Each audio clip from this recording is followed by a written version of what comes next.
My peoples, my peoples, my peoples. What the fuck going on, man? It's gonna be a long night. It's 1 o'clock in the morning right now, but by the time you're watching this, who knows what the fuck time it's gonna be. You already know who I am though.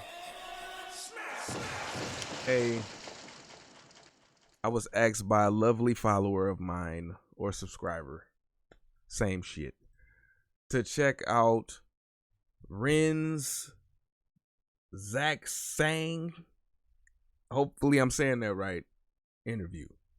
That's what we about to get into.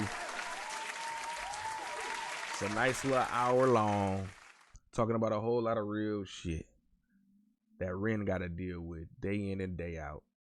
Let's get down to the bottom of it. Bring your ass on up in here and watch it with me. Let's go.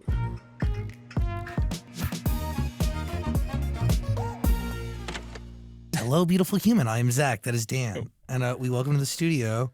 Ren is here. Hey. Hello, hello, hello. My boy. Thank you for being here. It's nice to be here next to this absolutely horrifying cat pillow. We say that about the cat, but the truth is that's like one of the most famous things about our show. Maybe one of the most famous pillows of all time, actually. Okay.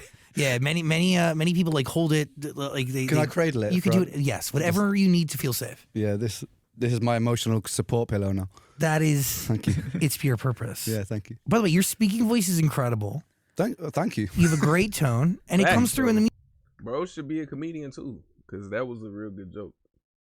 Emotional support pillow. Like, come on, bro. That was top tier. Music you make, because a lot of it is done in the style of poetry. Is that kind of correct, or am I totally off base? Yeah, I think I weave a lot of poetry into what I'm doing, for sure. A lot of spoken word, a lot of hip-hop. I mean, some of the best hip-hop, it has its origins in that, really. Rap, rhyme and poetry, what rap stands for.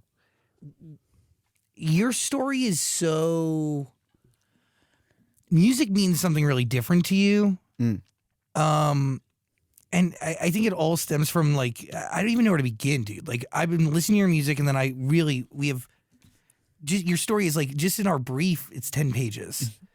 Because you've been through an exceptional amount. That's true. In a way that, like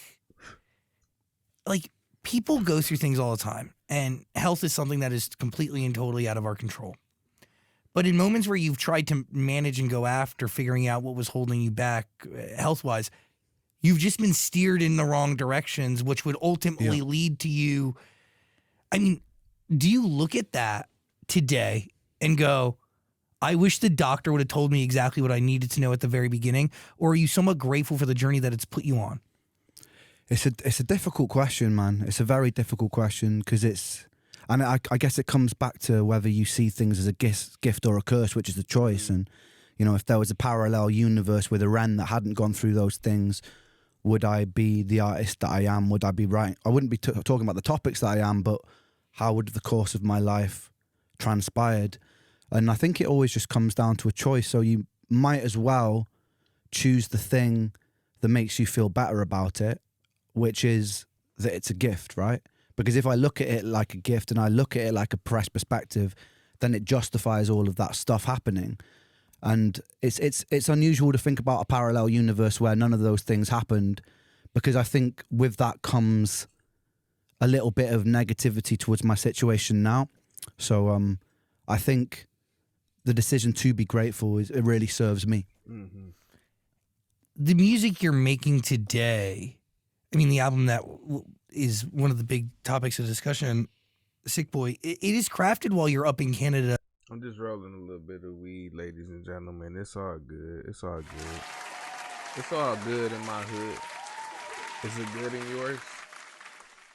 Right on. Figuring out your health, correct? For a fourth time at this point or something. Yeah, well, some of it was crafted before I left, knowing that I was going to Canada. Some of the tracks put together then, and then there was a few tracks that I actually produced and recorded whilst in treatment there, yeah. So my understanding of the story is you sign a great deal and you get addicted. Well, let's start with the beginning. You get addicted to busking. Yeah.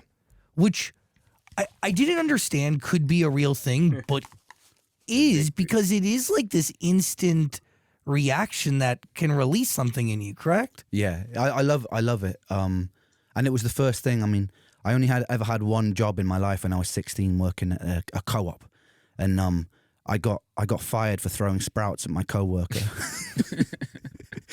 So from that moment forth, I decided that because I was obsessed with music ever since I was 10 years old, and I was producing beats and selling my mixtapes at festivals as a 13-year-old with this little tiny handheld boombox, and I'd just go and sit by a bunch of people and play the songs.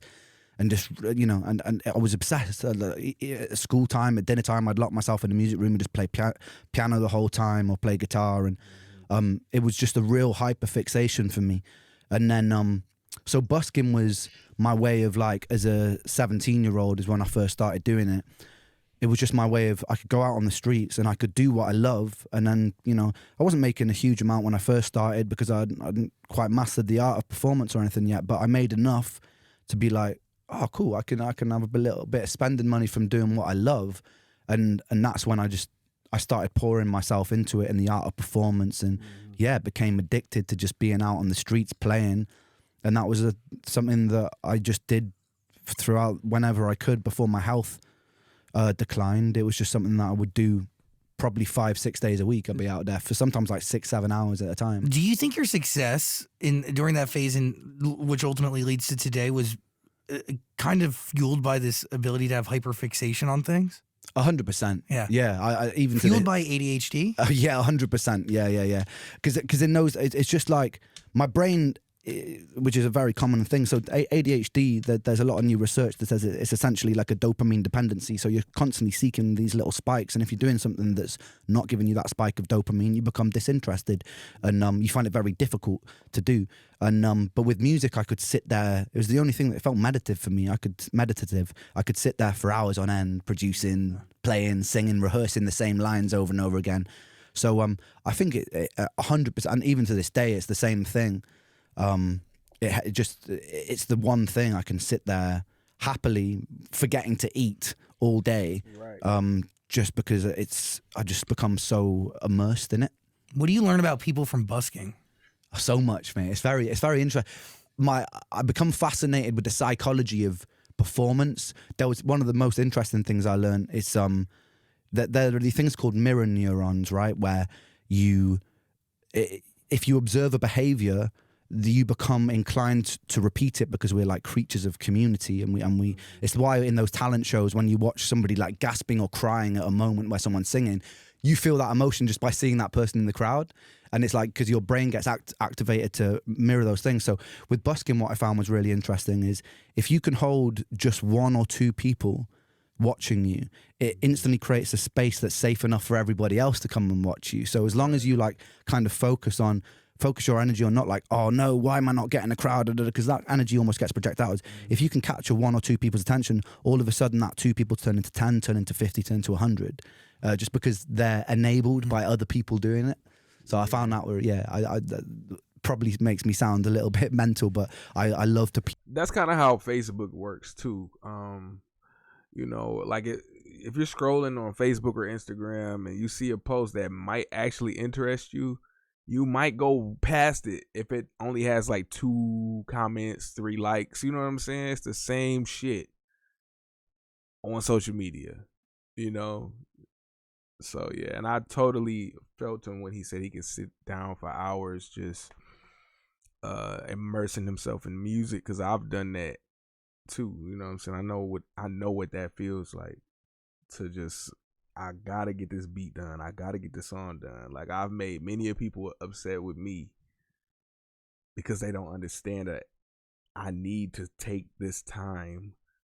Even if it took me all day, I need to take this time to complete what I started, musically on my digital audio workstation. People watch while I'm playing because I think it feeds into my performance while I'm doing it.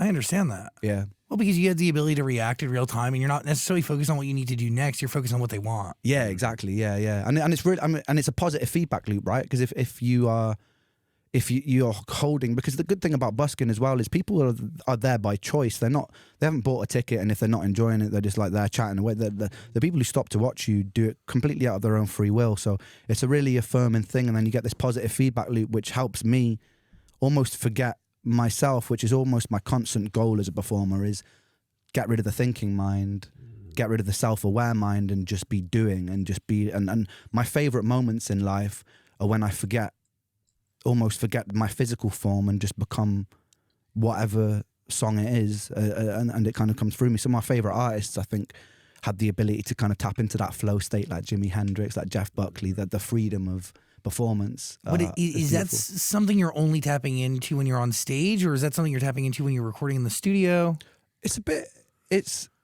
I literally did a whole online course from it called Flow State. I've done it with Connor, who's here actually. And I try and apply it whenever I can, because I think those moments where you become thoughtless, even social interaction, going out dancing, going out partying, enjoying, like running, whatever, when you become less self-aware, things just flow much nicer, and I think life becomes more enjoyable. So it's constantly like a thing that I'm trying to fall into. Yo, beautiful human, real quick. I want to tell you my secret to the perfect date night for me and my boyfriend. You can steal it. I will let you steal it. Dan, I'll also let you steal it so you can do it with your girlfriend. Oh, thank you. I'm looking forward to it. You guys should make a HelloFresh dinner together. Yum. Seriously, I'm not kidding. It brings you together. Plus, at the end of it, you get a great meal. And it's so easy to incorporate HelloFresh into your life. So once you do it for a date night, you realize how quick and efficient it is. So then you just want to do it over and over again. That's what happened with me and my guy. It worked. We love it. There's over 40 recipes to choose from. They swap them out all the time. They're designed by the best of the best chefs. Plus, it's so easy to do. It's like all set out for you. Everything's portioned. You don't really even need to cut anything, which is good because I don't like doing that. And then on top of that, they give you step-by-step instructions with pictures. It's easy. Like I can do it. That means I can do it too. And you can too. Try HelloFresh right now. And if you want free shipping and if you want 50% off your first order, we'll hook you up. Just go to HelloFresh.com/50ZachSang. That is HelloFresh.com/50ZachSang. Or use our code. I don't like how HelloFresh do be lying though. They be like, your first 10 meals are free. Like, get the fuck out of here. You know that shit ain't free. Stop lying. Code 50ZachSang when you're checking. They probably mean like they're free shipping. You know, just lying. So, just to like recap, and if you don't know, we get to a place here today, an album that is an incredibly intense journey. Yeah. Like, you know, one of the things we've talked about a bunch is like, it's two things, right? Like, physical health is incredibly important. Equal to the importance of physical health is mental health. Yeah. And the two very much, it's like they're so deeply, deeply connected in so many different ways. You end up losing a record deal early on for things that are completely and totally out of your control. Yeah. You get sick. Does it come out of nowhere? Before he gets into that, I need to grab my lighter so I can spark this motherfucker up. You hear me? All right. I got my motherfucking lighter. Let's go ahead and get back to it. It's funny. I mean, I in terms of the physical symptoms, yes. In terms of, I think, mental health and feeling like a little bit of an outlier and an outsider, I think that was just a constant theme in my life. And maybe it set the stage for a chronic illness getting a hold of my body, because some people don't develop autoimmunity. Some people don't fall into a state of chronic sickness. They get something like Lyme disease and their body deals with it and they're okay. But then you have a percentage of people who don't, and there are theories as to why that happens. So I'm not sure if the dis-ease in my body, the dis-ease came from dis-ease and came from a place of discontentment, because I kind of always felt that. I can't even really tell you a time, not to get too heavy, but I can't really tell you a time where I don't think I did feel like that, apart from in the recent years, when I've been picking everything apart and then putting it back together again, and I've finally come to a place in my life where I'm feeling a much greater sense of peace and tranquility. And by the way, it's a journey of health that is, it's being supported by those who appreciate and feel understood by your music, and you're giving, and you have given them your music in return, right? Like for GoFundMe donations for treatment, you would give them the album in return. 100%, yeah.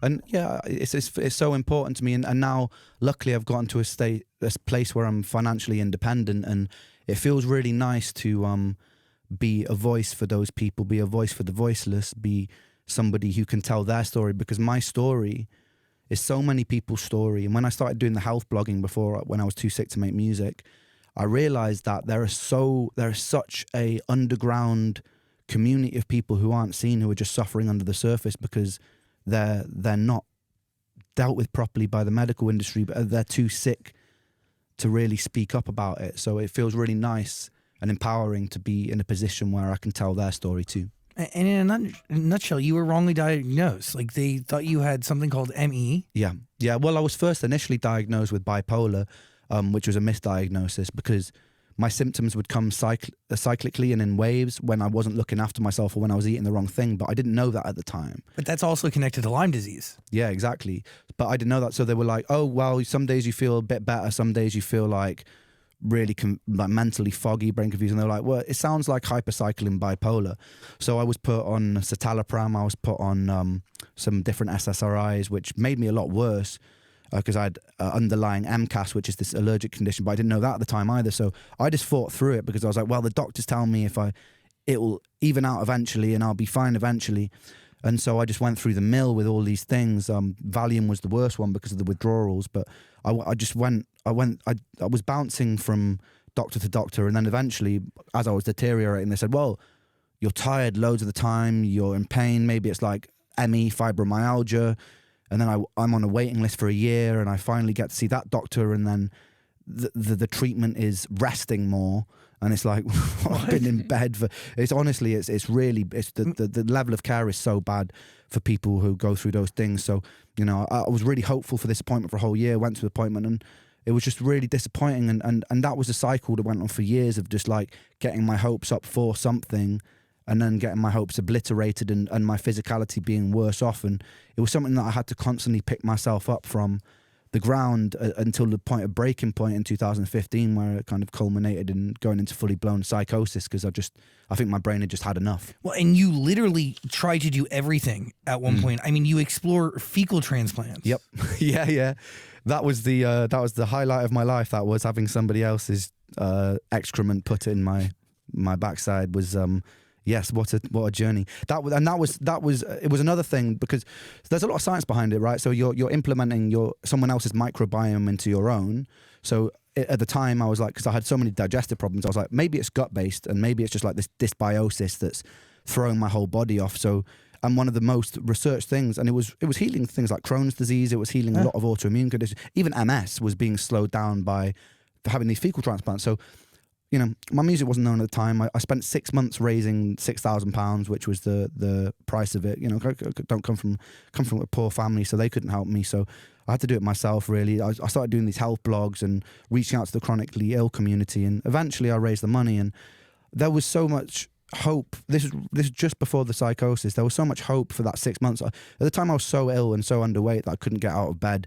So that whole 6 months I was in bed. Maybe I'd get up and have a shower every few days, but even that was pretty excruciating. And then, this is before you know you have Lyme, right? This is before I know I have Lyme disease, yeah. So I raise the money. I go to stay in this clinic and we do 10 days of the fecal transplant thing, and then my body had an autoimmune reaction to it and it made my symptoms like about 5 times worse. And that I think for the level of hope that I had, it was like one of the most crushing things ever. And then it was. Can you imagine?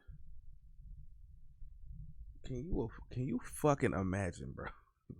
Saving up 6 bands to get a microbiome transplant, which is essentially, like he said, fecal being placed into your microbiome or some scientific ass shit. Like, can you just imagine that shit? And it makes you worse off than you were before, bro. Come on, give me a fucking break, dude. You know what I'm saying? Give me a fucking break. But that's neither here nor there. Let's continue. It was a few weeks after that it was the start of the Seven Sins song. I was literally lying on the kitchen floor, like with my hands, sort of like with my nails digging into the floor because it was in so much pain and so much. I don't know, just I was just so bitter about the fact that you have your sights set on this thing, you do this thing, and then it not only does it not work, but it makes you worse. And yeah, I just remember this thing, and then my mum came down. She came down the stairs and saw me in this state, and then I just felt myself. It was really strange. I kind of felt myself fall through this tunnel. It was almost like quite a spiritual experience, and all of a sudden, it just like all that pain and everything. It was so bizarre. I still can't really understand what happened, but it's like all my pain stopped, all the weird feelings stopped, and I just felt this weird sense of euphoria. When I came to, I remember looking around, and I developed this tick, which was like a click in my hands, and I kept doing it, but I was speaking really eloquently to my mum, and almost like really witty and funny, and she was kind of like nervously laughing at all the things I was saying. Can't really quite remember what I was saying, but I was in this kind of like manic euphoric state, and then like loads of I started having loads of strange behaviors. Like I went down into the living room, and I couldn't stand the fact that everything wasn't parallel, so I'd move everything parallel, and then it kind of culminated in me. Well, there was a few days of euphoria, and then it turned into just like this intense feeling of dread that I couldn't explain. And I'd wake up at like 3 a.m. sometimes, like screaming as loud as I could, like literally scream. My mum would run in, it'd be like these night terror things. And then my communication went the opposite way, and I couldn't really communicate what was happening. And I developed a vocal stutter where I'd get stuck on words for maybe 2 minutes. It'd be like just again and again and again. And then I started becoming quite delusional and thinking that the only explanation for my health struggles could be demonic or some sort of experiment. It was like the only thing that my mind at the time, a rational mind, made sense. And there was a time where I decided that the only way to short circuit my reality was to do the thing that was least expected of me. And this one time, while I was in the car with my mum, I jumped out the car on a road. I ran into the road and I took off all my clothes, and I just lay in the middle of the road and caused a traffic jam while I was like laughing hysterically at the sky, because I thought this is the last thing they expect, and if I do this, then all of this is going to stop. And then the police came up, and luckily my mum talked me out of getting sectioned. And yeah. Talk about like really losing your motherfucking mind though, like, and probably having an outer body experience watching yourself do this wild shit, you know, because of some unexplained illness that you're dealing with. It's crazy, bro. It's crazy what life can bring us to sometimes. It's crazy. That was about 3 months where I was just in this really intense psychosis. That was really fueled by this one treatment that like really, I mean, because it's such intense pain. Yeah. That you don't even know how to compute it. Yeah. Like you're still alive, but you're feeling like it's like your body's breaking down. But like,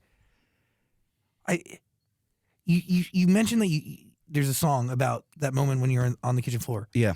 What role does that song play in this whole process? Does it come to allow you to find peace? Does it rationalize and help you understand? Does like what does that song mean? I think because right at the start it has this like Welsh choir, which is almost like a eulogy to myself, and I was setting the scene with that. It's just because that moment was such a prominent moment that always sticks in my mind, that it wasn't, I don't even know if it was catharsis. It was just to tell the story in its rawest form without sugarcoating it, just making it as much as a window and as much as a transparent window as it could be. What is it like to go back to that? Not that comfortable always, no. But it's something I've spoken about, and it's something I've spoken in therapy about, and it's still important for me. I think there's an element of PTSD throughout the years, because it literally does feel like you're being tortured. Like when you're,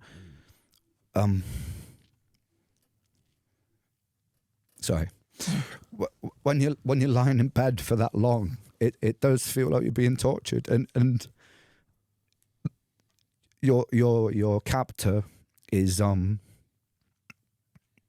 you don't know when it's going to stop, if ever, and then life seems a bit pointless, because you see all the people that I grew up with doing their thing, getting married, getting jobs, doing the thing, and I didn't really have a 20s, so it was it's quite difficult, but it feels, despite the element of PTSD that I think it's really important for me, because I'm probably a lucky, very small percentage of people who have managed to climb out of that place, and some people don't ever climb out of that place. So it's really important for me to tell their story in hopes that more awareness comes and in hopes they don't feel alone. I appreciate that. I lost my friend this year. She had a terminal illness, and I think people don't realize how much time you lose. Yeah. And this concept that you're a prisoner to your own fucking body. Yeah. And even though your brain can tell you one thing, your body can do something, they don't correspond. That's it. And especially when you have like a part in yourself, and I'm really sorry about your friend, by the way. Really sorry. But when you have a part inside of yourself that's just craves life so much, like, and just wants that, because you know what I mean? Because we all want, and we all deserve it. And it can feel very confusing and very. I touch on a lot of spiritual things on this album, and it can be very spiritually confusing. Being like, what is the purpose of this? And it's coming full circle to the first question, and then attributing a purpose to it. And then I think about that, and I'm like, okay, I have a trib, so it's giving it meaning, but where's the meaning for the people who don't? You know what I mean? Like, where? Sorry. But No. where is the meaning for the people who just suffer and die with this? Like, where's the rationale in a spiritual sense? Like, what justification is there for that? Or is it just meaningless, and is it just what it is? And it's a very sort of like Nietzsche view of everything, that it's just things just happen. It's just part of the whole cycle of life. And yeah, it's something that makes me have a bit of a tug of war with my own spirituality of what I believe and what I think, and something that I quite still haven't landed where or what or why, probably eternally. But yeah, it's I hope to, in whatever way in the path of my career, carve out a space that hopefully eases some of that suffering for people, just because I know how insidious it can be. And it's coming through in these records. But one of the songs of yours that it's not on this body of work, but Hi Ren. Yeah.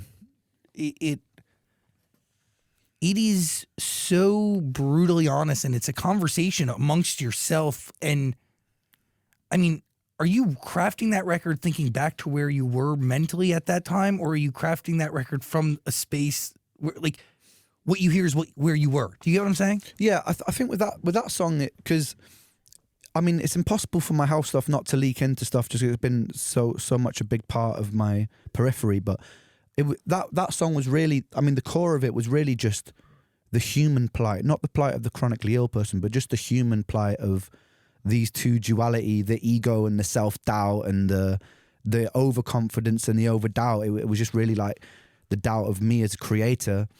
And it was quite fun, actually, at times for me to just poke fun at that, poke fun at myself and not take it too seriously, you know? And yeah, I think that's why it did so well, because it was on a human level just relatable to a lot of people. Totally. Because you don't have to have gone through a big life full of trauma to be able to have a voice inside that's like, you can't do that. Especially in today's age, man, like with like the barrage of like we're put under a microscope, and social media has made us all performers. Like, all of us are now entertainers, because we're all just showing little snippets of our lives, which I think is a new thing for the human brain to process and get to terms with, of like being so observed makes you very self-aware. And within that realm of self-awareness becomes a lot of self-criticism, right? So, and I think that's why, and also as well, I mean, it's a 9-minute song, which is a bit of an antithesis. It's a bit of a juxtaposition to what is successful these days, which is short, fast food content, you know? Yeah. Well, because you're telling a real story, and honestly, it's the details are so vivid, and the way you produce it, I can see you talking to yourself in a mirror. You can see the duality, like the two sides of you. Yeah. Super wild. Yeah. Thank you, man. Thank you. Exquisite song. Yeah. Really fucking exquisite. Appreciate that. Is that a stream of consciousness, or how does that work? I had the concept for years, actually. I hadn't done anything with it. I knew I wanted to do it, and I actually had a whole 4-minute long song which I scrapped all of the lyrics for, which was a similar sort of concept. But then I came back to it years later, because I'd gotten better at guitar, I'd gotten better at lyric writing, and I was like, oh, I want to bring this concept to life. I think it'd be a really cool video. I never really expect it to go the way it did, and in the end as well, the end was a lot bleaker at the start. It ended up with me offing myself after the negative voice gets too much. And I remember showing my friend, and they were like, Ren, why are your songs always so bloody depressing? And I was like, that's a good point. Maybe and so I went away and thought about it, sat with it for a while, and then I wrote that last verse, which ended up being my favourite verse on the song, which is a lot more hopeful and bringed a lot more, which was actually more true to my story at the time as well. So it was, yeah, I'm really glad that they pulled me up on it in that way, actually, because I think it's my favourite thing. It is the kind of... That's my thing, bro. When I listen to the music that y'all recommend me to listen to, I'm like I just had that problem with Pocket Full of was it Pocket Full of Pain? Yeah, Pocket Full of Pain. I was like, bro, it started off super vibey, and then it just goes dark as fuck, you know, morbid as hell. But he got to get his shit out, you know what I'm saying? He got to get it out somehow. But you know, that's the type of music that I appreciate. It's got the light and it's got the dark, and the light could either be the lyricism switches and changes, but it could also be the beat, the melodies, you know, that you get.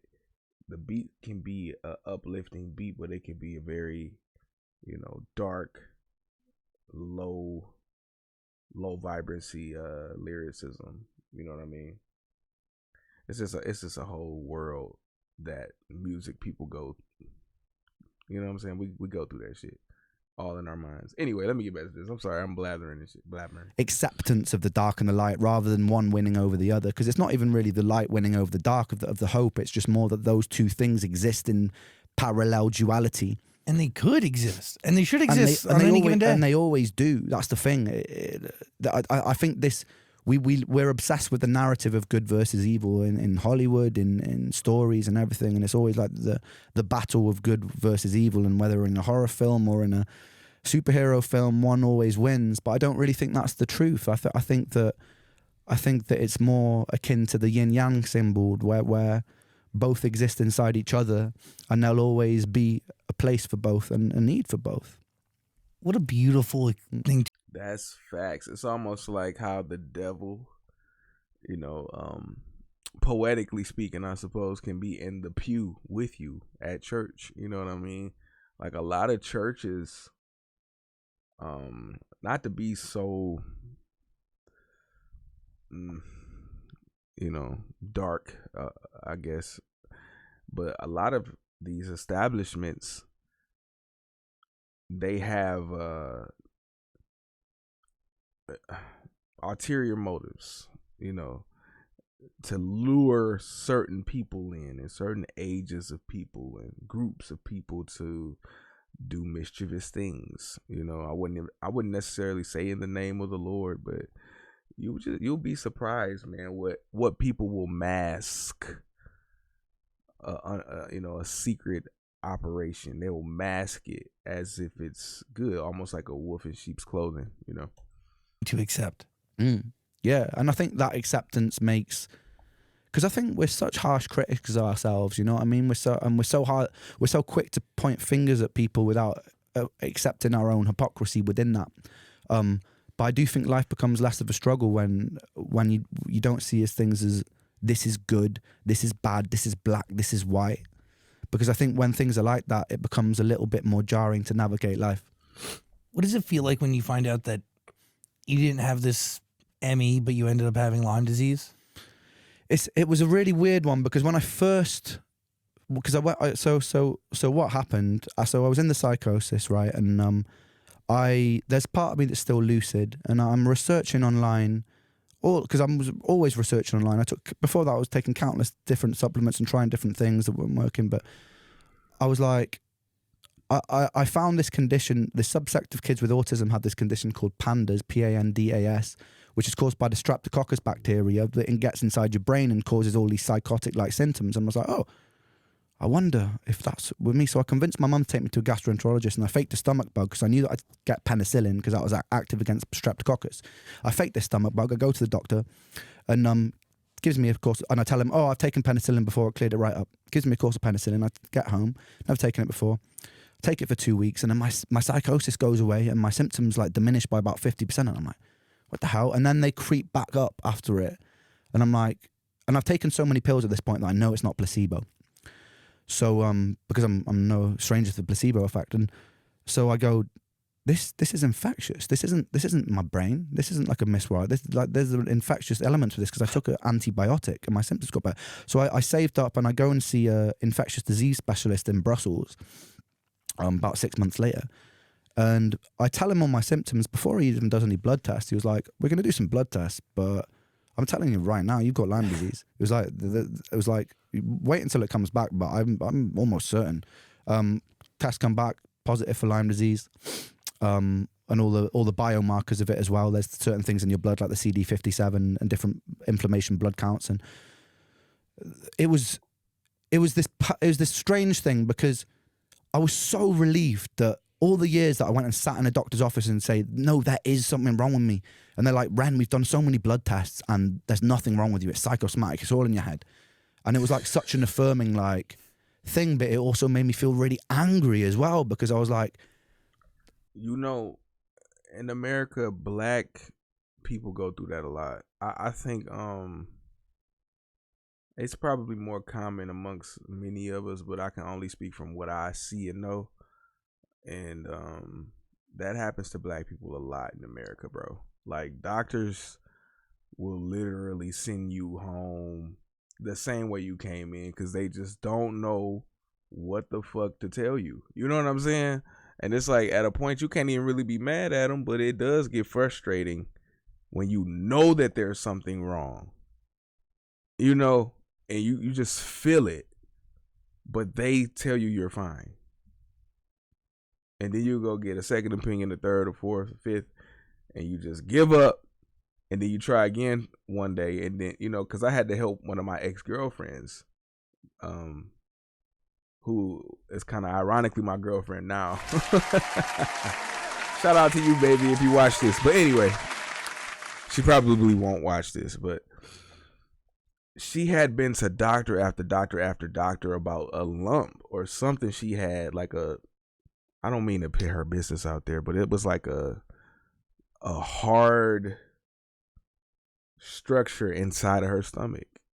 Could never find a doctor that could give her the exact knowledge of what that was. And when I'm going to get back to this interview, I just need to get this out real quick. So she could never find a doctor. I helped her. I sat down with her and we, you know, we zoned in on the problem a little deeper. And I said, you know, you're seeing these regular doctors. You should go to, you know, a gastric doctor or gastroenterologist or whatever the hell the name is. All right. I went to public school. I want to hear that shit. But I'm smart, bitch. Don't get it twisted. Anyway, so yeah, we got her into one of those doctors' offices and they found out exactly what it was. With all those doctors before her said that it's nothing, it's just something that happens after you're pregnant or after you give birth. But no, you know, I'm not going to say exactly what it was. But, you know, they were able to do the procedure on her and get it out, and it's been fixed ever since. So shout out to the doctors that take us serious, man. So, yeah, back to Ren. Why didn't somebody take the time to do what this guy did right at the start? Why did I have to do all this? So I felt a lot of anger for the medical industry, but I also felt so much relief because I finally had an answer. And then I had to find out that it's not as clear cut as you've got Lyme disease, take these antibiotics and you're better, because it had been in my body for 8 years. So I treated the Lyme disease, I take the antibiotics, and I'm just left with like all this autoimmunity and all this like stuff, residual stuff from having an untreated condition for so many years. So like it was a real mixed bag because I had a path to wellness now. That was the great thing, and it gave me a lot more determination. But I also, there was a lot of like resentment there for the years of like medical neglect and the times that people with 100% confidence looked at me and were like, Ren, there's nothing wrong with you. So one doctor even said, have you tried getting a hobby while I was in the thick of it? And That's getting a hobby. terrible. Yeah. Wild to like try to even just wrap your mind around. Yeah, it was surreal. But the good thing was, and then I started blogging about it.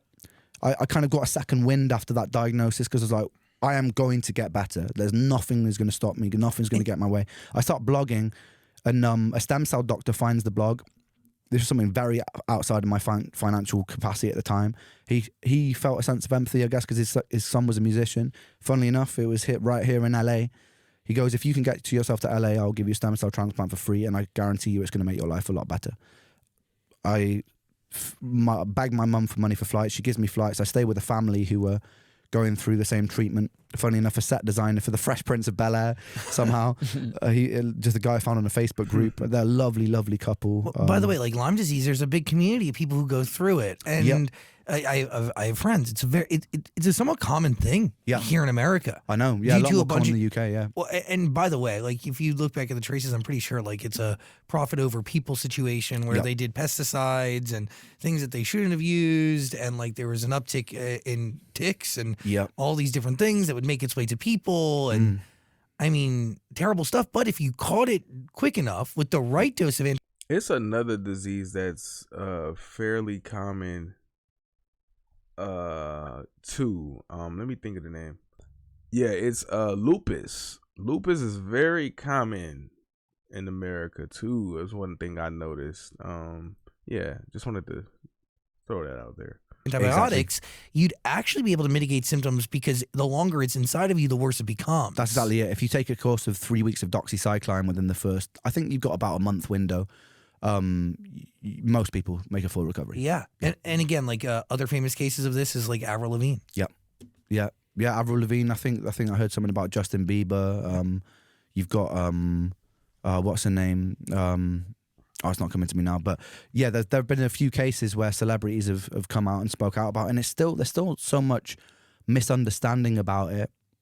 Whether it's like because in the medical industry there's still an argument whether is this just post Lyme disease and an autoimmune thing, or is this a chronic infection, whether it's persisting but evading tests that antibody tests because of the way that it operates in your body is almost like a stealth bacteria. So, and there's still a big debate about that, which leaves the patient in the middle, and I don't even know which side of the fence I sit, but it leaves the patient in the middle without answers, and that's the most difficult thing. Is the scientific community that, you know, there's a couple of schools of thought, and then you have the patient, and the patient is left with no clear answers, which is why I think there's a desperate need for more resources to be put into what's actually going on, because yeah, it's tough.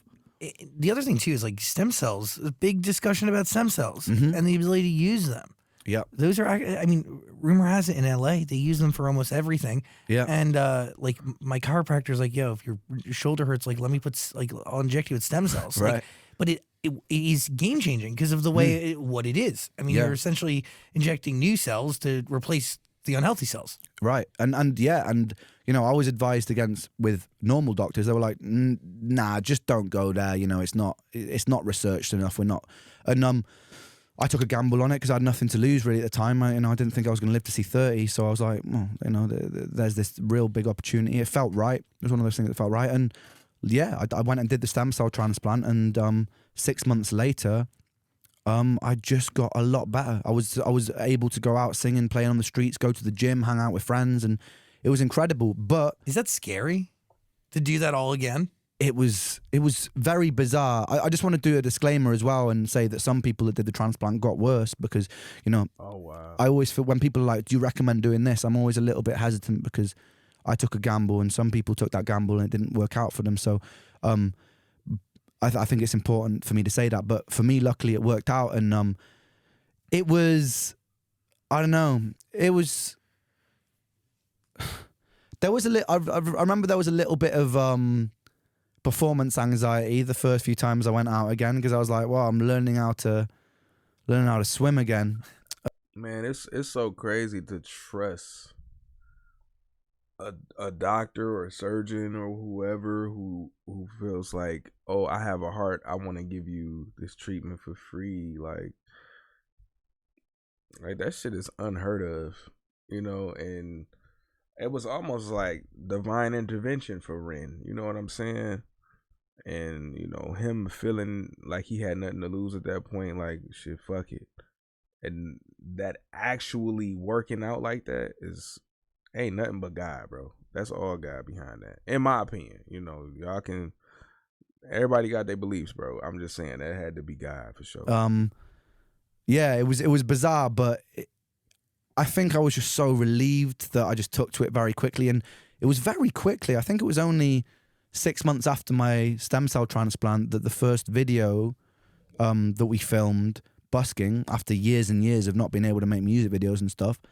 This song Blind Eyed I did with my friend Sam. We went out on the street, we did this video while we were filming another one, and just started videos everywhere from these busking sessions, just started going viral all over the internet, and it was like, oh damn, like, because at the time I would kind of like surrender the fact, was like, oh, I'm 26 now, and you know, I had this opportunity when I was 19, you know, I just want to do music for me, really, and I didn't really know if there was another chance, and all these videos start popping off, and yeah, it was really incredible, actually, for me. Yeah. At 27, you think you're going to die, but the reality is at 27, you get a whole restart to your career in life. Yeah, that's right. Yeah, and which is, it's kind of ironic, isn't it? Because 27 Club, it's like the age where most of these amazing musicians died.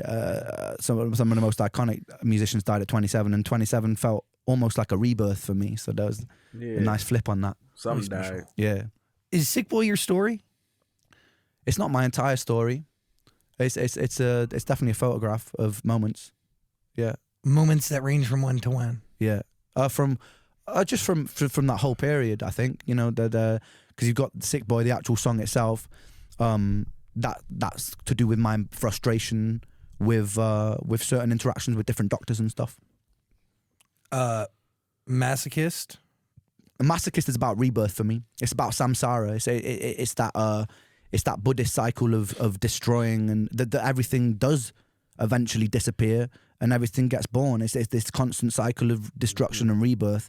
Some people took it very literally and were like, this isn't masochistic, this is sadistic, you're just talking about killing everything. You know, because there's a lot of bold lines in there, but that, you know, they're all metaphors for cutting off various ties, and it wasn't about being shocking to be shocking. For me, that song symbolized rebirth, but in a way that is quite self-destructive, by shutting yourself off from everything, which is a tendency that I had to do with my illness, because I think the thought of attachment becomes very scary when you're ill and you realize you can just lose everything. I mean, I was attached to the idea that I would be a star at 19, and you know, that all blew up in my face, and so it's just about severing ties from anything that could cause pain. And that's any hope and dream, because it's the obstacles are too great to overcome. Which is why it can become quite masochistic, because but in that, that's hard. And gaining almost like a satisfaction from being the person in control of severing all those ties. I think that's one of the things. Yeah, because it's you before it's your illness. You know what I mean? Yeah, and that became a bit of an unhealthy feeling. I think I need to change how bright this light is. This shit is too bright right now. Y'all probably gonna hate that little yellow orangish, but it's way like less stress on my eye, my fucking corneas, man. Theme in my life was like leaning on destructive things because I had the power to choose them rather than my body choosing them, because my body was being so destructive in my experience of life. So if I go out one night and smoke 100 cigarettes in an evening, I've chosen to destruct. I'm the person in control of that destruction. But the other destruction is not your choice. Exactly. And there was something quite empowering about being the person that chooses when I destruct. So I had quite a few unhealthy, some that I still carry, unhealthy coping mechanism, just because of that power, this feeling of empowerment that I'm in control of this destruction. I'm going to be honest, like having this conversation allows me to see my relationship with my best friend, who I lived with for many, many years, navigate her terminal illness, right? It was terminal, but it was also chronic, right? Yeah. And think actions she would do that were the worst possible decisions get new meaning even from this, right? Like, yeah. And it is hard when you are someone who wants to do it before your illness does it for you. Yeah. And it's not just hard for you, but it's also hard on those who care about you. Because 100%, because then in the long run, ultimately it feeds into the illness being even worse in some ways. You become your illness too. Yeah. So it's definitely one that I'm trying to find a lot more zen and a lot more balance with. I haven't quite mastered the art of that yet, but I'm aware of it, and I think that's the first step. Totally. Yeah. A song like The Hunger, you wrote that in 2015, but why did it fit now? I think at the time I wrote it in my bedroom when I was just kind of like too ill to get out and about, and it was just a bit like a fun hip hop track for me. But How many songs were you able to write from bed? there's probably about 1,000 songs on my hard drives, in various different stages of complete. Because that's all I could really. I think there was a period of time where I was unable to do anything at all, really. But most of the time, I was too tired to really leave my room. But what I would do is just sit there with my laptop on. There's a video of called Patience on YouTube, where it's got a shot where my friend Aisha came over to my house. But that was a period where I would barely leave my house. But I think the thing when I was functional enough to be able to, which the hours that I was able to, that's all I did. I just write, just produce beats and just write. So there's a huge catacomb full of music on my hard drives, which maybe I'll revisit one day, maybe not. Have you even attempted to revisit it from a healthy? Yeah. state? So I released demos 1 and 2, which was a bit of an accumulation of a lot of those songs. I just kind of went through a lot of them and go, oh, I like that one, I'll bring that one to life. Oh, I like that one, I'll bring that one to life. I'm sure I'll probably do that at some point with more demos projects. The difficulty is when you're an artist releasing things that you've done a while ago, is that you feel that you've improved and a different perspective, so you might not completely relate to them. So even though someone else might really like them, it's quite a difficult process to put them out if it's not in a place that you are. I understand that. Yeah. So like even with Sick Boy, are there any songs that you made for this album that at the time of making it meant one thing but today means something else to you? Oh, that's an interesting question.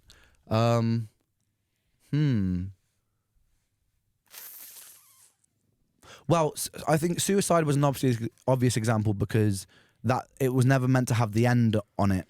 So and after I added the end on, which I did when I was in Calgary, because before I'd written it about 3 years before when I was in lockdown, and that's a tribute. And it wasn't a tribute initially, but the end gives the start a whole new meaning, I think, because then you have it from two different perspectives. You have it from the perspective of the sufferer and the perspective of the person who's actually gone along with it and carried it out. So that one definitely transformed. Yeah. Is that a strategy for you creatively, that you write songs from two different perspectives that you capture in one story? I wouldn't say strategy is the right word. No. All right, if y'all made it this far to this video, I just want to go ahead and give y'all a round of applause. Thank y'all for watching this with me. Man, it's 2 o'clock in the morning right now, bro. But like I said, by the time y'all watch this, it could be 8 o'clock in the morning, wherever the fuck, the sun's up somewhere. So shout out to you for clicking on this video, watching this with me. Make sure you like, subscribe, comment. I'm bloated as hell and I'm sleepy, so let's finish strong, guys. It just what happened. I think it just happened to be for me, like, songwriting is quite a spiritual thing, and it almost kind of feels like channeling at some point. It's just something that's already there, which is why I think I sometimes find it quite difficult to take compliments for it, because it doesn't really feel like mine once it's done. So it was I don't think I ever go into songs strategically. So how do you know you've entered a state where you can receive? And by the way, like, that is a common thing, right? Yeah. Like, Chris Martin believes that all of his best songs are given to him by the universe, and he told the story here twice. Like, that is super common. Like, you enter this thing that you can't even fully explain. Yeah. So it's kind of because sometimes it's like all the words and the rhymes and everything are there. It's strange. It feels like with lots of things in life, there's a conscious, I'll do this to get this result. But sometimes with music, it's like, and which is why it sometimes doesn't feel like mine. It's like I'm not actually doing, I'm just taking.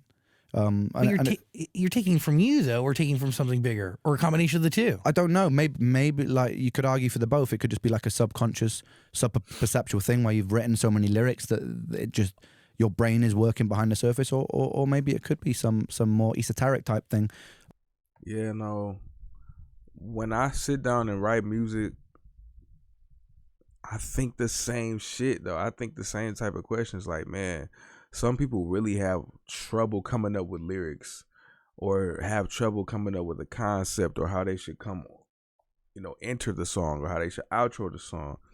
It's like, bro, I just don't have that problem. You know what I'm saying? Like, if I do get the problem, I will sit there, I will look up words until I can fit one into the puzzle, or the same with my melodies. When I'm putting my beats together, it's the same exact mind frame behind that. People are like, how do you come up with all these different ideas, all these different this, all this different that? It just fucking happens, bro. You know what I'm saying? I don't know. I'm not really sure. I'm not really sure. Do you care to even know, or do you just let it whatever happens? I don't really care enough to know. I think I don't really need to understand it. Just kind of like I don't really need to understand. It's your gift. Why I'm here. I think my favorite thing that I've keep referring to recently is that the end of one of those Bill Hicks shows before he died. I love Bill Hicks, man, where it was just like, it's just a ride, man. Just, it's terrible things may happen, but the purpose and the point, I think, is to enjoy the ride and try and make it as an enjoyable ride for everybody else who's sitting next to you as well. Why was Loco produced the way it was? Just for fun, man. I like the challenge of just doing something completely a cappella, and I grew up. It's something I like to revisit something, but I used to be obsessed with beatboxing when I was a teenager, and I used to just love it. I think it helped with my flows as well, because you've got like, when you have those rhythmical flows, it's almost like you've got that kind of like, you've got this, so you can hear counter melodies because you've got the hi-hats, the snares, the cymbals in the words. So when I'm writing, having that kind of, because rap is a bit like a drum kit. I always see like singing is like a cello. I think the cello is the closest thing to the human voice. The singing is an instrument, and rapping for me is a drum kit. And you can accent certain. So if I'm like I could and then I'm put words to that, and it's like, when I am rolling this over that, I'm rolling with it, and then you kind of put in more, and then consolidate into words. And I think that really helped with my flow, because you can do some really interesting things with triplets, counter rhythms, and more straightful to the floor patterns. And so with Loco, I just wanted to build a track that was totally from the voice. How do you determine which story deserves which type of sonics and vocal performance? I think that just comes back to the other thing as well. I usually start with either a drum loop or a melodic loop or a guitar pattern, right? And that really kind of infers the feeling. I'll find something that I really like. I'm just playing around on a keyboard or my guitar or whatever. I'll find something that I really like, and that almost like puts me into this feeling of what the song should be about. And then sometimes I'll just write, stream of consciousness, I'll just write until I find the theme and I stumble across it accidentally. Then I'll get rid of all of the things that I've written and then write again that fits inside that theme. Because for me, it's like finding the seed, the concept makes the lyric writing process so much more fluid. I get that. Yeah. What are you thinking, Dan? Well, I was going to ask how you rap so fast on songs like Wicked Ways, but I think you just answered that question. Yeah, well, it's partly that, and it's a lot of, coming back to the hyperfixation, it's a lot of just repetition. I'll start with a metronome on like 100 BPM, and then I'll pump it to 110, then I'll pump it to 120, and I'll just keep on. For some reason, I never get bored of doing things. I could stay there for an hour, saying the same line over and over and over again, and I don't seem to get, I find it quite meditative. I don't really get bored. Or even if I'm walking to the shops, I'll do it. Or if I'm on the bus, I'll do it. Just any time that's like free real estate to practice, I'll practice just because I might as well. Otherwise, I'm just there thinking about, I don't know, and anything. So it's a really good opportunity to be able to just kind of improve that on that. So, that's what I like about what I love is if I've got an idea in my head and I try and do it and I can't do it because I'm like, I'll be able to do that soon, and then that will push my ability level to this new foundational place, and then when it comes to the next thing, I can try and up it yet again. So, yeah, I really like doing that. Why is giving the lyrics super fast vital to the way that song needs to come off? I don't think it's vital, and actually with time, I think I was a lot more excited. I mean, I grew up listening to people like Skibbity, who was like a UK drum and bass MC, and some of the old. Obviously like the Busta Rhymes and Twister and people like that. But I just liked how it made me feel. But I don't believe in doing it for the sake of doing it in such of like a flex sort of way, because I think there are so many amazing artists that do that. You mean, you've got like the Tech Nines, and Twister, hell yeah. For me, it's not about. My whole thing is like, bro, it actually gets on my nerves to hear rappers doing that shit, bro. Cause I don't know. I feel like it leaves so much room for you to just put a whole bunch of fluff in there and not say nothing at all. Not evoking no feeling or nothing. And you just expect everybody to think you're skilled just because you can speed rap. You know what I'm saying? And that's not the case. You know what I mean?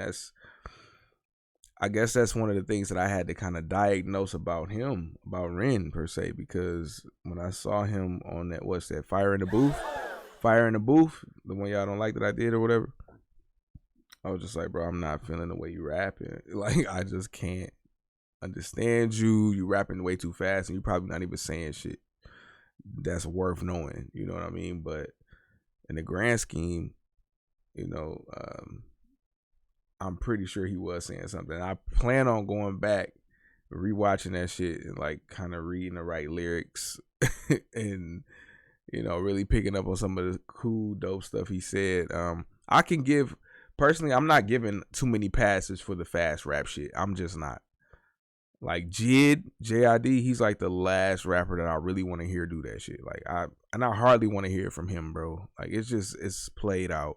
Logic really played that shit out too. Like, and it's all love. Like, shout out to Logic. I'm just saying, like, y'all were just doing that shit just to sound like y'all were saying something and y'all weren't saying anything. Sorry for spending so long on this topic. Let me go ahead and press play. Being the fastest, really. It's just about sprinkling it in places that makes it sonically interesting, because it's the same with my production. There's a danger at one point where you can become a bit too overindulgent in that and you drown it in too much of that stuff. But for me now, with time, it's being like, okay, this little moment will just raise an intensity if I bring this in here. So, yeah, but I do enjoy it.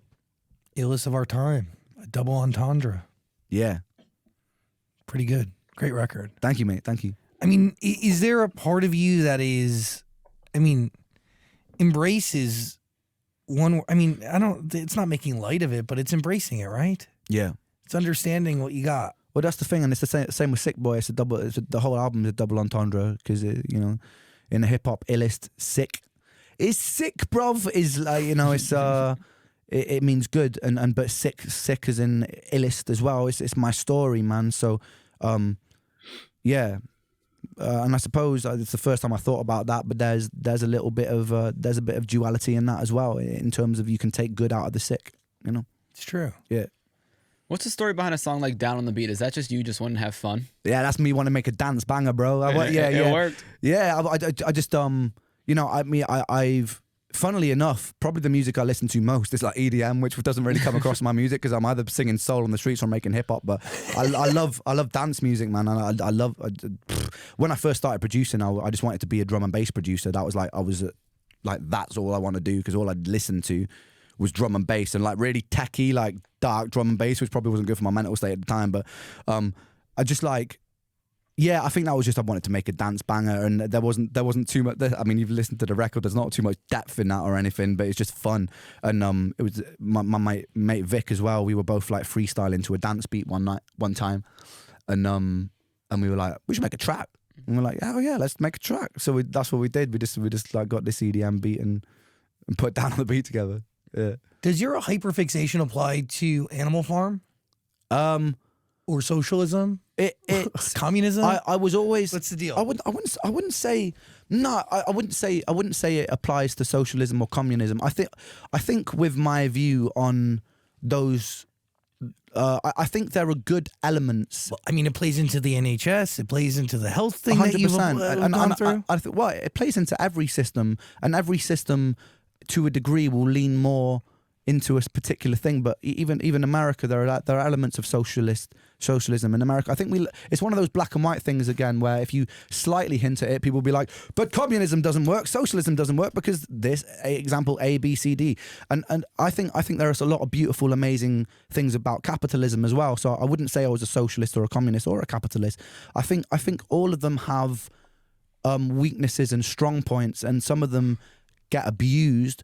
I don't think it's the fault of the systems themselves. I think it's the fault of the people who are abusing those systems that turn them into the negative things that they are. I think Beautifully said. I think that having a base level of housing and healthcare, because we have the capacity as human beings to offer that, should be done. And then we can still have a system where people are proportionally rewarded for their efforts, which is more of a capitalist model.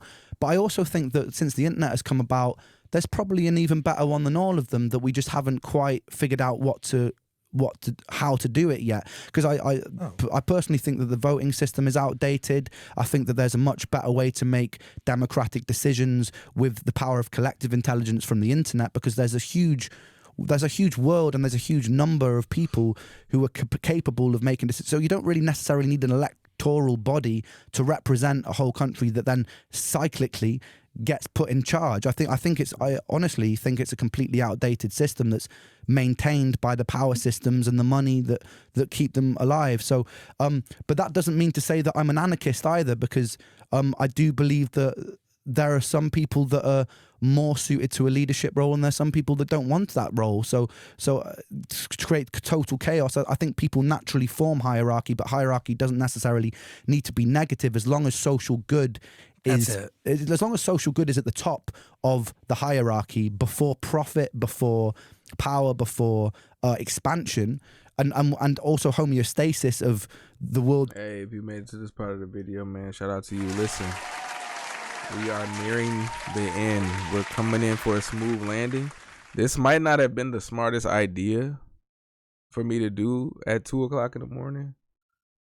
But hey, I hope you enjoy it, man. Like, sub, comment. I hope y'all got this far. I hope y'all fucking with me.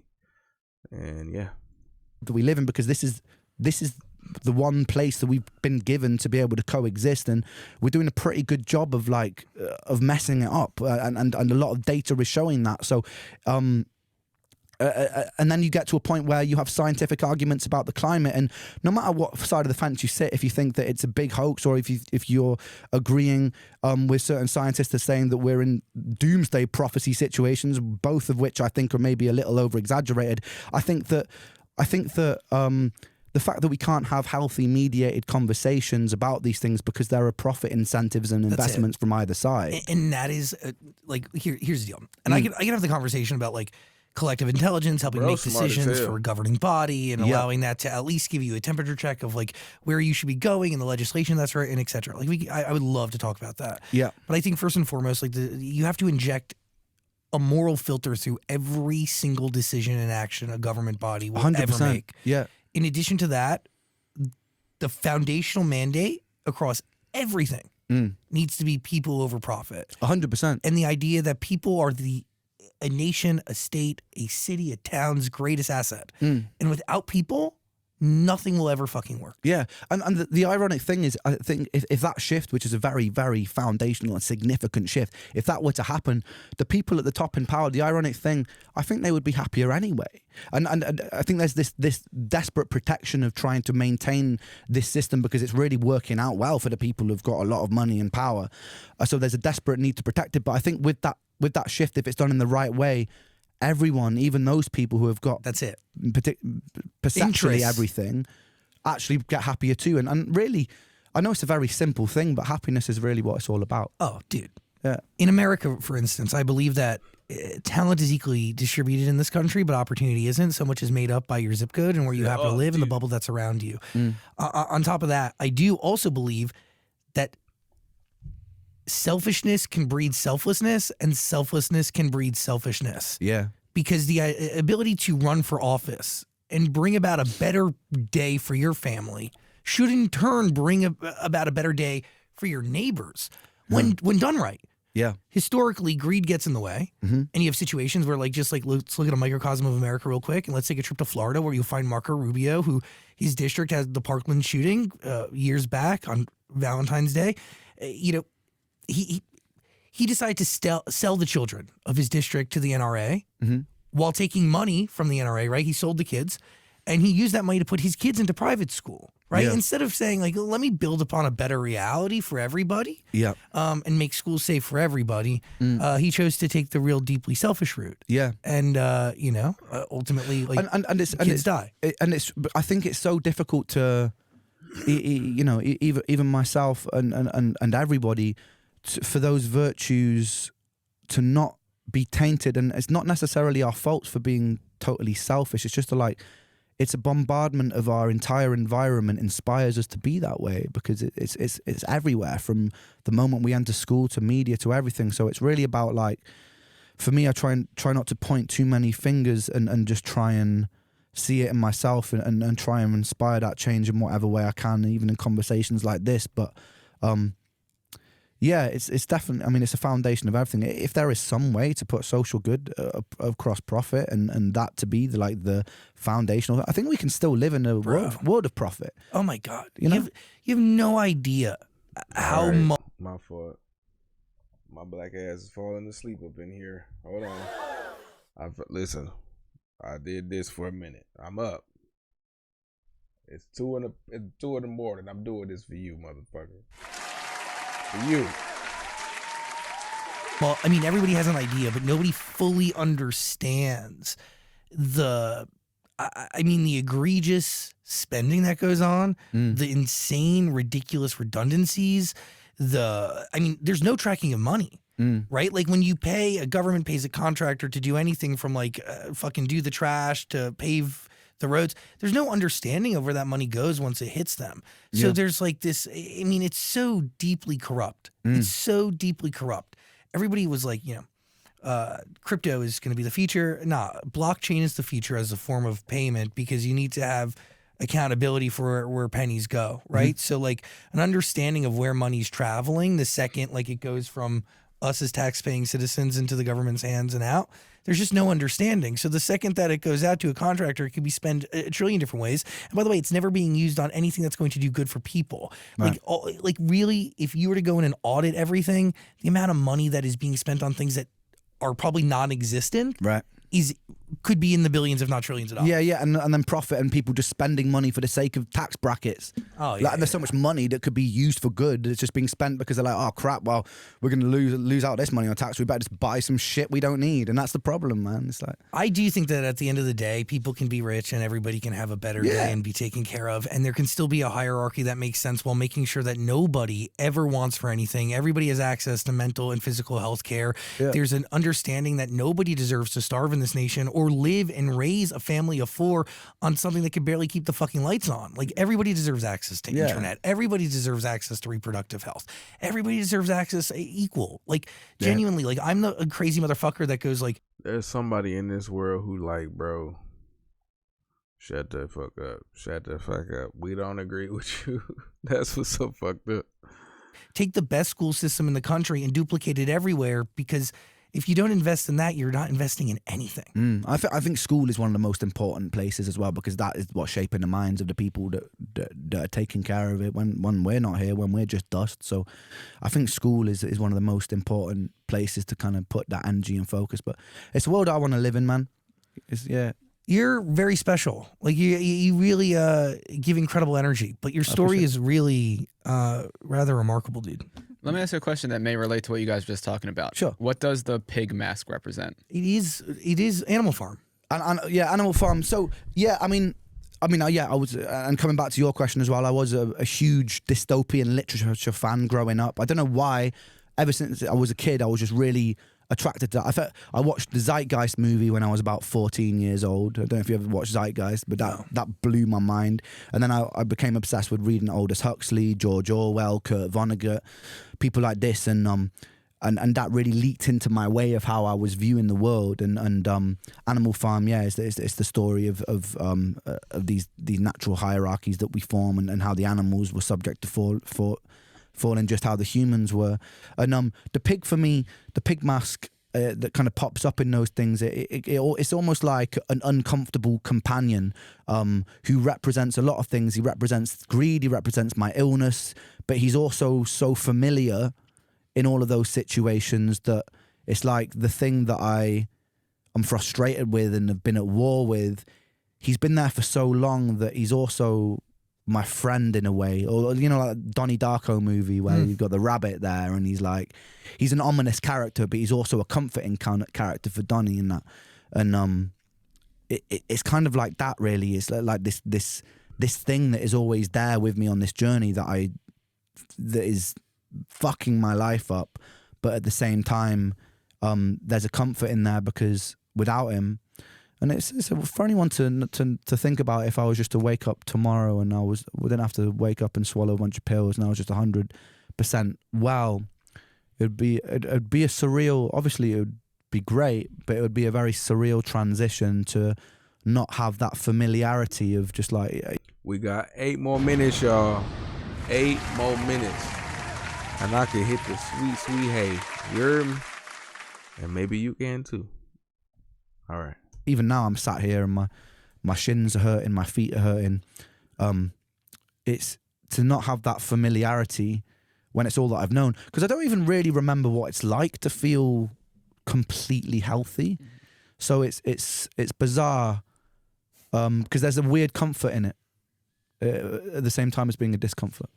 I totally understand that. Yeah. Yeah, because for a bunch of different reasons. Primarily, it's an escape, it's a reason, it's an excuse, but also it's like it's a reservoir known, as well. It's a reservoir of material, I suppose. I don't know. That's it's interesting. Yeah. Yeah, it fuels this. Yeah. It fuels the album that you can listen to right now. It's waiting for you on Amazon Music. It's called Sick Boy. All of Ren's music, by the way, is waiting for you on Amazon Music. There's going to be a link in the description below. What are you thinking? I did want to ask, with like all the treatments and medication, does that affect your brain and how you like create or see different things? 100%, man. And sometimes it can be quite debilitating.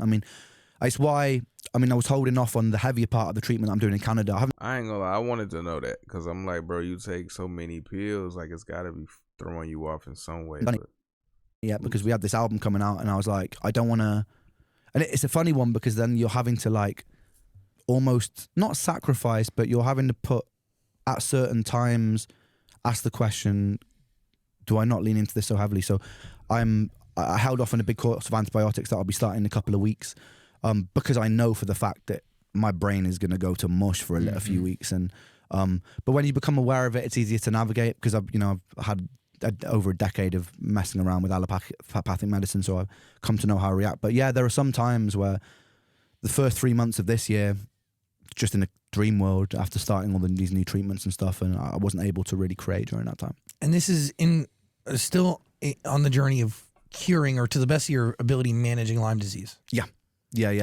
Lyme disease is theoretically out of my system now, as per the test, and as per the test of what Dr. Hoffman, the doctor I'm seeing, has said. There's an active co-infection called Bartonella that's still in my body that's picking up on the antibodies, so we're treating that with antibiotics, which is because it's been in my body for so long, we're doing a 4-month course of antibiotics, and it's about 3 different antibiotics at once, so it's going to be heavy and it's going to be not so great on the stomach, but it's a necessary evil, and hope. gotta shake it off, bro. We almost there. Shake it off. Don't you judge me, all right? Don't judge me. Hopefully after that, there'll be another level of health that I've reached, and hopefully one that I'm. It's really funny, with these chronic infections, because your immune system's not really dealing with them. You go through this thing called the Herxheimer reaction, which is like it's all these bacteria dying off, and you release inflammation in your body. So it just basically makes. I don't know if you guys have ever had COVID, but you get super foggy in your head, and it's like that constantly. Basically, you just get super foggy, and like your personality gets blunted, and you just become a bit of a walking dead. Yeah, you can't be on a promo run promoting an album. Exactly, man. Yeah. And I get emotional about stupid things, and yeah. So I thought, you know what, I'm gonna enjoy this album coming out, and that's what I've done, man. Last week was mint, mate. We went out to Banff, we did some partying. You should be very proud. Yeah, I feel super proud. It's really nice the fact that we've done this pretty much independently as well, and having all the people involved in that team, because it felt like a real shared celebration. You know, like we were all buzzing, we were all out there. We went and got the biggest steak in the world because my diet's super limited. So that's one of the rare things I can eat in a restaurant. So we got this 40-ounce tomahawk steak, which I tried to finish and was in a lot of pain, but the best sort of pain. And then and it was good. It was yeah, it was a good experience. And then we've come here, do things like this, speak to lovely people like yourself and yourself, and then we're heading to Vegas on Friday to experience that. Sick. Hit Yeah. the strip. Enjoy it all. I will. Appreciate your honesty and your My artistry God. and Speed the this vlogs that shit you put up. out Let's and your go. honesty here today. I really do. I appreciate it Alright. for having on and chatting to me. Yeah, The studio's always open. As you release albums, please come back. I will. And again, all of Ren's music is waiting for you. Link in the description below. It's all on Amazon Music. Final thoughts? Can you tour? So at the moment, what I'm thinking for the future, I think realistically, Bro, come on, man. Can you tour? No, bro he tried to hang it up 2-3 times now. 2-3 times he tried to hang the goddamn podcast up. He trying to end the episode.